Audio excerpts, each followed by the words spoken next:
درود پاک پڑھنے کے بے شمار فضائل و برکات ہیں۔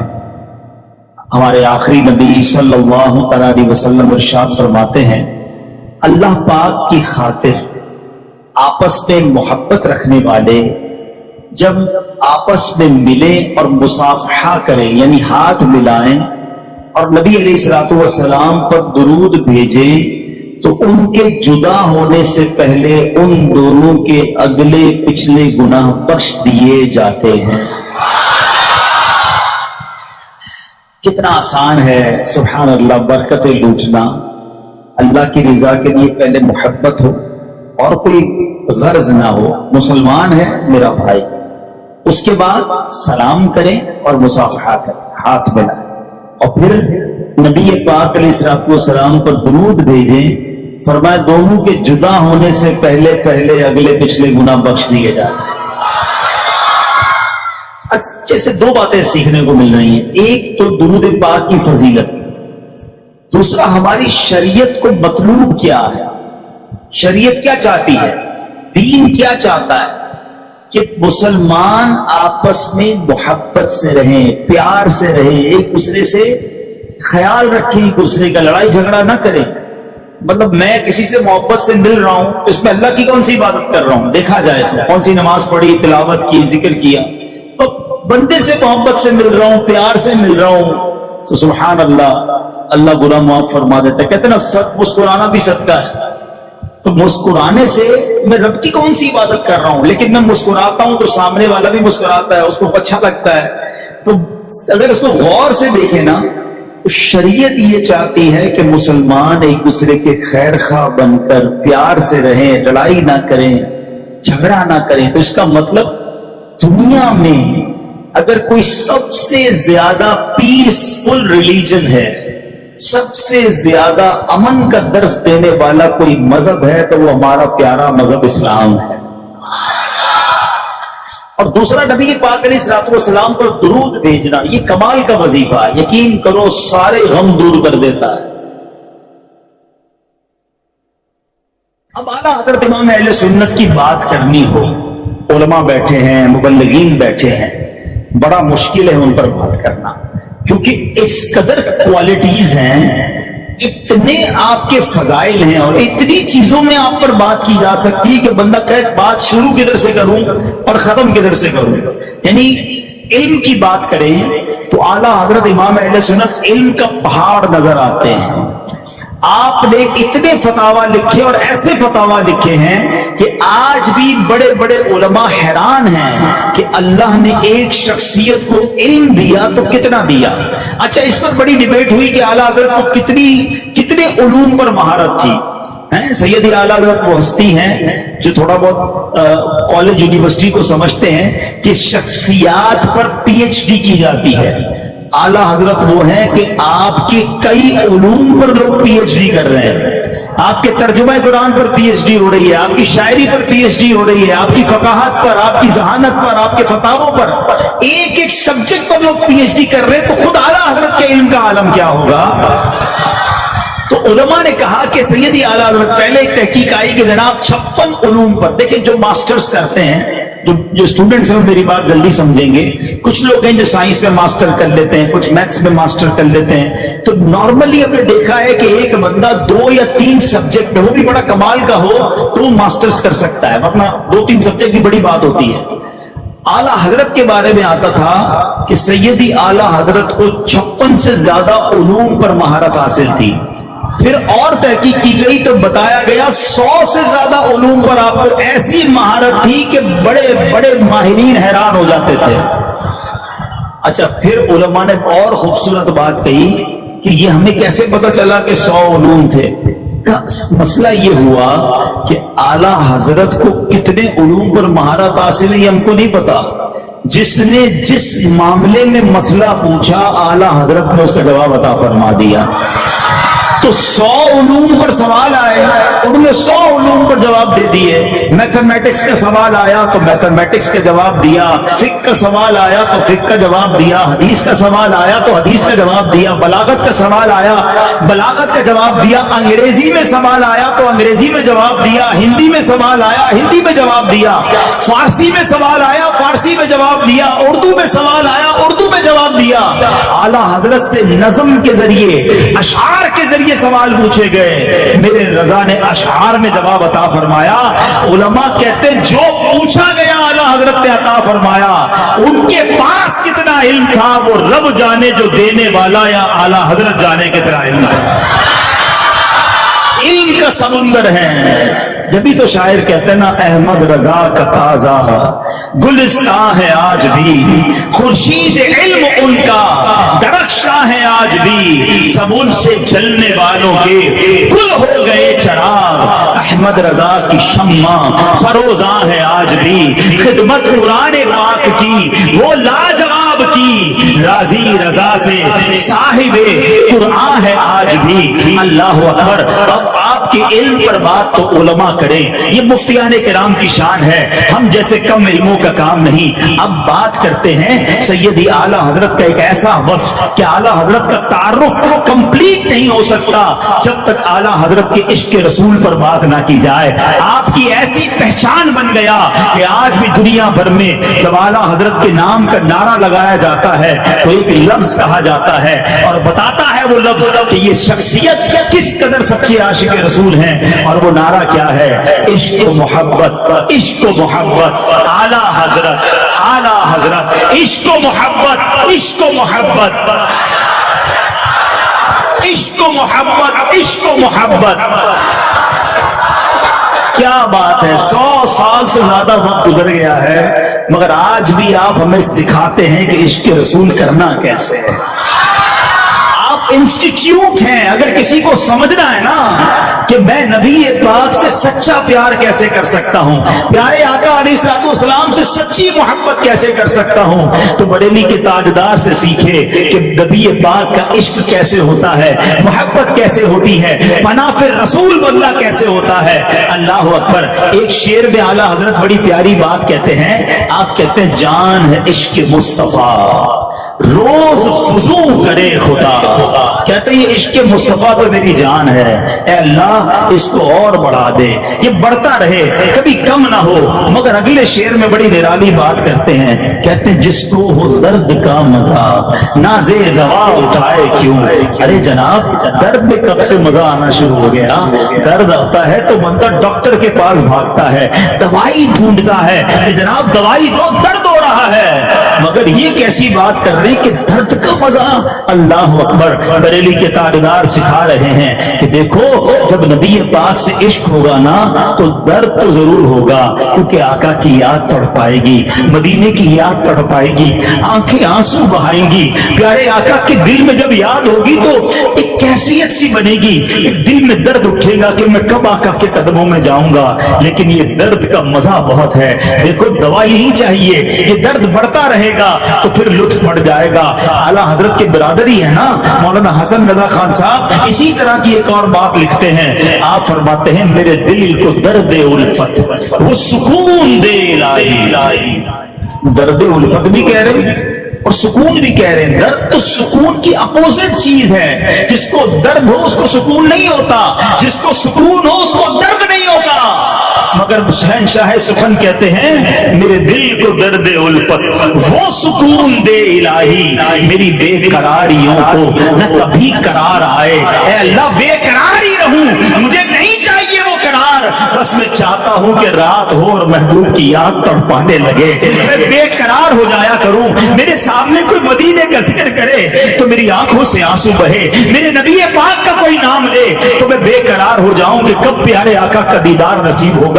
یہ وہ لیول ہے عشق رسول کا جو سیدی اعلیٰ حضرت کے در سے سیکھنے کو ملتا ہے۔ آئے ہائے کیسے قرآن و حدیث پہ نظر ہے سیدی اعلیٰ حضرت کی۔ آپ کی شاعری جو ہے نا سبحان اللہ، ایسا لگتا ہے کہ قرآن و حدیث حدیث کا ایک ایسا عطر ہے جو بریلی کے تاجدار نے ہمیں عطا فرمایا. آپ کا ایک شعر ہے, مومن ہوں مومنوں پہ رہو رقیب ہو, سائل ہوں سائلوں کو خوشی لا نہر کی ہے. اب یہ شعر کیا ہے ذرا سنیے گا. اب اس شعر میں آپ عرض کر رہے ہیں نبی پاک سے کہ یا رسول اللہ میں بھی مومن ہوں, اور آپ مومنوں پر تو رؤوف الرحیم ہیں. حضور میں سائل ہوں, میں مانگنے والا ہوں, اور سائلوں کو تو خوشی لا نہر کی ہے. اب یہ لا نہر کیا ہے؟ جو پہلی بار پڑھتے ہیں ان کو سمجھ نہیں آتا. اب آؤ قرآن پاک کی ایک آیت سناتا ہوں. اللہ کریم قرآن میں فرماتا ہے وَأَمَّا السَّائِلَ فَلَا تَنْهَرْ, اے محبوب تمہارے در پہ کوئی منگتا آ جائے تو اس کو خالی نہ لوٹانا, منگتا کو جھڑکنا نہیں, اسے منع نہیں کرنا. تو کہتے ہیں حضور اللہ نے آپ سے فرمایا ہے کوئی سائل آ جائے تو اسے خالی نہ لوٹائیے گا, سائل آئے تو جھڑکی گیا نہیں. میں بھی تو سائل ہوں, اور سائلوں کو خوشی لا نہر کی. اب حضرت ابو ہریرہ رضی اللہ تعالیٰ فرماتے ہیں ایک وقت ایسا آیا کہ بھوک سے میرا برا حال, میرا پیٹ میری پیٹھ سے لگ چکا تھا, لیکن خودداری اتنی تھی کہ کسی کو آگے ہاتھ نہیں پھیلاتے تھے. کہتے ہیں حضرت ابو بکر صدیق وہاں سے گزرے, میں ان کے قریب گیا, ان سے ایک شرعی مسئلہ پوچھا کہ جواب تو مل جائے گا لیکن وہ میرا چہرہ دیکھیں گے, میری کیفیت دیکھیں گے تو خود ہی کچھ کھانا کھلا دیں گے. کہتے ہیں میں نے حضرت ابو بکر صدیق سے مسئلہ پوچھا, انہوں نے جواب دیا اور تشریف لے گئے. اب میری وہ نہیں ہوئی ہمت کہ میں کھانے کے لیے کچھ کہوں, کیونکہ وہ خودداری تھی. یہ بھی سیکھنا ہے کہ اتنا بھوک سے برا حال تھا مگر ہاتھ نہیں پھیلانا ہے. یہ ہم سب کے لیے درس ہے. کسی کا احسان کیوں اٹھائیں, کسی کو حالات کیوں بتائیں, کسی کو کیوں بتائیں بھائی ہمیں کیا تکلیف ہے, تم ہی سے مانگیں گے تم ہی دو گے, تمہارے در سے ہی لو لگی ہے. اب نبی پاک علیہ الصلوۃ والسلام گزرے, حضرت ابو ہریرہ کو نبی پاک نے دیکھا, آئے ہائے میرے آقا تو دلوں کے حال بھی جانتے ہیں نا. نبی پاک مسکرائے, کہا ابو ہریرہ میرے ساتھ چلو. اپنے گھر لے گئے, گھر والوں سے پوچھا کھانے کو کچھ ہے؟ اب دیکھو میرے آقا کا گھر ہے, کونین کے والی کا گھر ہے, کتنے سارے کھانے ہونے چاہیے تھے. گھر والے کہتے ہیں کھانے کو تو کچھ نہیں ہے, مگر ابھی ایک صحابی ایک دودھ کا پیالہ دے کر گئے. پھر رکتا ہوں, پھر ایک درس کی بات, پھر سیکھنے کی بات.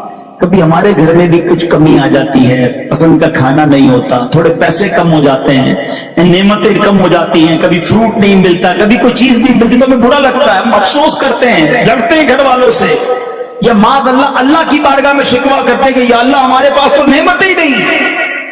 میں تو اس کی بات کر رہا ہوں جس کے سبب یہ دنیا بنی ہے. وجہ تخلیق کائنات ہے میرے آقا, جو مالک جنت ہے رب کی عطا سے. رب نے اپنی جنت اور دنیا کے سارے خزانے پیارے آقا کے ہاتھوں میں عطا فرمائے, مگر گھر پہ کھانے کو کچھ نہیں ہوتا تھا, مگر شکوہ نہیں تھا. سیکھو نبی پاک سے اور صحابہ سے. حضرت ابو ہریرہ کون ہے؟ سب سے زیادہ حدیثیں روایت کرنے والے صحابی, مگر بھوک سے پریشان ہیں. کتنے دن میری اور آپ کی زندگی میں آئے کہ ہم 3 دن بھوکے رہے ہوں, 4 دن بھوکے رہے ہوں, مگر شکوہ ہے کہ جاتا نہیں. سیکھو ان لوگوں سے, ان ہستیوں سے سیکھو کہ زباں پر شکوہ رنجو علم لایا نہیں کرتے, نبی کے نام لیوا غم سے گھبرایا نہیں کرتے. آقا سے عرض کیا کہ حضور ایک دودھ کا پیالہ ہے, تو نبی پاک نے حضرت ابو ہریرہ سے فرمایا اے ابو ہریرہ جاؤ, جتنے اصحاب صفہ ہیں سب کو بلا کے لے آؤ. اب یہ بڑا ڈیفیکلٹ کام تھا. خود کہتے مجھے شدید بھوک لگی ہے, اور میرے سامنے ایک ہی دودھ کا پیالہ ہے, اور وہ 70 صحابہ ہیں, سب کو بھوک لگی ہوئی ہے, ہمیں کیا ملے گا ایک پیالے میں؟ مگر آقا کا حکم تھا, کہتے میں سب کو بلا لایا. اب نبی پاک نے میرے ہاتھ میں پیالہ مبارک عطا فرمایا, کہ ابو ہریرہ باری باری سب کو پلاؤ, جس کو زیادہ بھوک لگی اسی کو بولو کھانا کھلاؤ. بندہ کہتا ہے پہلے میں تو سائڈ پہ کھا لوں پھر کھلا دوں گا. اب حضرت ابو ہریرہ سے ہی فرما دیا نبی پاک نے کہ ابو ہریرہ سب کو دودھ کا پیالہ پلاؤ. آپ کہتے ہیں میں ایک کو پیش کرتا, ہو سکتا ہے دل میں اس کو خیال آتا ہو گیا, اسی میں پورا ہو جائے گا. اور صاحب رسول پیٹ بھر کر بسم اللہ شریف پڑھ کر پیتے, اور جب واپس کرتے تو پیالہ ویسے کا ویسے ہی ہوتا.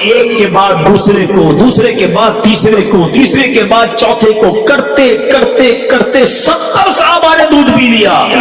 سیدنا ابو ہریرہ کہتے ہیں پیالہ ویسے کا ویسے ہی بھرا ہوا ہے۔ اب نبی پاک فرماتے ہیں ابو ہریرہ اب تم رہ گئے اور میں رہ گیا، اے ابو ہریرہ اب تم پیو۔ ہائے ہائے، کہتے بھوک بھی شدید کی، بسم اللہ پڑھ کر کہتے میں نے رچ کے پیا۔ آقا فرماتے ابو ہریرہ اور پیو، کہتے پھر پیالہ منہ سے لگایا پھر پیا۔ نبی پاک فرماتے ابو ہریرہ اور پیو۔ ہائے ہائے، شفقت کے دریا بہ رہے تھے۔ کہتے تیسری بار بھی پیا۔ جب چوتھی بار نبی پاک نے کہا ابو ہریرہ اور پیو، میں نے کہا حضور بس، اب پورا پیٹ بھر گیا۔ اب نبی پاک نے بسم اللہ شریف پڑھی۔ اچھا پیالہ ویسے ہی بھرا ہوا ہے۔ اب آقا نے جب دودھ نوش فرمایا تو پورا دودھ نبی پاک نوش فرما گئے۔ جب جا کے وہ پیالہ ختم ہوا، کمال کا معجزہ میرے آقا نے دکھایا کہ ایک پیالے میں 70 صحابہ کا پیٹ بھر گیا۔ اچھا یہ تو نبی پاک کی شان ہے، مگر جب میرے آقا کا ایسا عظیم معجزہ ہو تو قلم رضا کیسے خاموش رہ سکتا ہے؟ اب اعلیٰ حضرت نے یہاں کون سا شعر عطا فرمایا، کمال کا شعر۔ اعلیٰ حضرت سیدنا ابو ہریرہ سے سوال کرتے ہیں، کہتے کیوں جناب ابو ہریرہ تھا وہ کیسا جام شیر؟ شیر کہتے فارسی کا لفظ ہے دودھ کا۔ اے ابو ہریرہ ہمیں بھی تو بتاؤ وہ دودھ کا پیالہ کیسا تھا؟ کیوں جناب ابو ہریرہ تھا وہ کیسا جام شیر جس سے 70 صاحبوں کا دودھ سے منہ پھر گیا؟ ارے 70 صحابہ نے دودھ پیا مگر ان کا پیٹ تو بھر گیا، دودھ کا پیالہ خالی نہ ہوا۔ واہ کیا جود و کرم ہے شہ بطحہ تیرا، نہیں سنتا ہی نہیں مانگنے والا تیرا، سب کو عطا فرماتے ہیں۔ اب سنو ایک اور عظیم واقعہ، میرے آقا کا ایک اور معجزہ۔ حدیبیہ کا مقام تھا، صحابہ کرام 1500، کوانٹٹی یاد رکھیے گا کتنے صحابہ تھے؟ 1500۔ اب صحابہ کرام کے پاس پانی ختم ہو گیا تو صحابہ کا عقیدہ بھی کمال کا نا، پانی ختم ہو جاتا، کھانا نہیں ہوتا، پتھر نہیں ٹوٹتا، زخمی ہو جاتے، کہیں نہیں جاتے، ساری پرابلم لے کر دربار رسالت میں حاضر ہو جاتے۔ بارش چاہیے تو آقا کی بارگاہ میں، بارش رکوانی تو نبی پاک کی بارگاہ میں۔ یہ ساری باتیں میں واقعات میں بیان کرتا جاؤں گا تو بات بڑی ہو جائے گی، علماء کی نظروں میں وہ ساری حدیثیں آ رہی ہوں گی کہ ساری باتیں حدیث میں موجود ہیں۔ بہرحال صحابہ کرام آئے نبی پاک کی بارگاہ میں، حضور پانی نہیں ہے، 1500 صحابہ ہیں، وضو بھی کرنا ہے، پانی بھی پینا ہے، ہمارے ساتھ جانور بھی ہیں وہ بھی پیاسے ہیں۔ نبی پاک نے یہ نہیں فرمایا کنواں کھودو، بورنگ کرو، سب مل کے کوشش کرو پانی نکل آئے گا۔ فرمایا ایسا کرو جس کے پاس جتنا پانی ہے نا تھوڑا تھوڑا بھی ہے وہ ایک پیالے میں بھر کے لے آؤ۔ صحابہ کہتے ہیں کہ سب نے اپنے برتن اونڈے لے، اپنی چھاگل جو بھی تھا اس میں سے نکالا تو بھی اتنا پانی بنا کہ ایک برتن نہیں بھرا، تھوڑا سا پانی اس میں جمع ہو گیا۔ لے کے آقا علیہ الصلوۃ والسلام کی بارگاہ میں آ گئے۔ نبی پاک نے کیا فرمایا؟ اللہ اکبر۔ آقا نے اپنا مبارک ہاتھ جو ہے اس پیالے میں رکھ دیا۔ صحابہ کہتے ہیں اس برتن میں 5 انگلیوں سے پانی جاری ہونا شروع ہو گیا، فوارے کی طرح پانی جاری ہوا۔ کہتے 1500 صحابہ نے پانی پیا، وضو کیا، جانوروں نے پانی پیا، ہم نے اپنے برتن بھر لیے۔ راوی لکھتے ہیں اتنا جوش تھا پانی میں کہ اگر 1,00,000 صحابہ ہوتے سب کو پانی پورا ہو جاتا، پانی پورا ہو جاتا۔ اچھا پھر علماء نے بڑی ڈیبیٹ کی ہے کہ جناب دنیا کا سب سے زیادہ مقدس پانی کون سا؟ ہاں یہ بڑی کمال کی ڈیبیٹ ہے۔ ہم یہ سمجھتے ہیں کہ زمزم شریف یقیناً بڑا زمزم مبارک پانی ہے، مگر زمزم کیسے جاری ہوا ہے؟ حضرت اسماعیل کے پیروں کے رگڑنے سے، بے شک بڑا مقدس ہے، مگر علماء کہتے ہیں جو حدیبیہ کے مقام پر میرے آقا کی انگلیوں سے پانی جاری ہوا ہے نا، اچھا نبی پاک کی انگلیوں سے 1 سے زائد بار پانی جاری ہوا، تو جب جب میرے آقا کی انگلیوں سے پانی جاری ہوا فرمایا اس سے مقدس پانی دنیا میں کوئی اور نہیں ہے۔ ان صحابہ کی قسمت پر ہماری جانیں قربان جب وہ پانی انہیں پینے کو مل گیا۔ اچھا والا حضرت کا قلم کیسے خاموش ہے؟ نبی پاک کا ایسا معجزہ ہو تو میرے رضا کا قلم کیسے خاموش رہے؟ سبحان اللہ۔ اعلیٰ حضرت کیا لکھتے ہیں؟ آپ فرماتے ہیں انگلیاں ہیں فیض پر، تو ٹوٹے ہیں پیاسے جھوم کر، سب پیاسے تھے نا، انگلیاں ہیں فیض پر، ٹوٹے ہیں پیاسے جھوم کر، نندیاں پنجاب رحمت کی ہیں جاری واہ واہ، حضور یہ 5 آب جو جاری ہوئے، آپ کہتے ہیں پنجاب رحمت، 5 آب کی، 5 پانیوں کی ندیاں ایسی جاری ہوئیں کہ سب صحابہ سیراب ہو گئے، کیا ہی ذوق افزا شفاعت ہے تمہاری واہ واہ، قرض لیتی ہے گناہ پرہیزگاری واہ واہ، صدقے اس اکرام کے قربان اس انعام کے، ہو رہی ہے دونوں عالم میں تمہاری واہ واہ، سب جگہ نبی پاک کا چرچا بلند ہے، اللہ اکبر۔ تو اے میرے پیارے اسلامی بھائیوں، ہر معجزے کے بارے میں نبی پاک کے ہر کمال کو جب دیکھتے ہیں تو اعلیٰ حضرت دیوانہ وار وہاں اپنا نذرانہ عقیدت پیش کرتے ہیں۔ ایک بار کیا ہوا،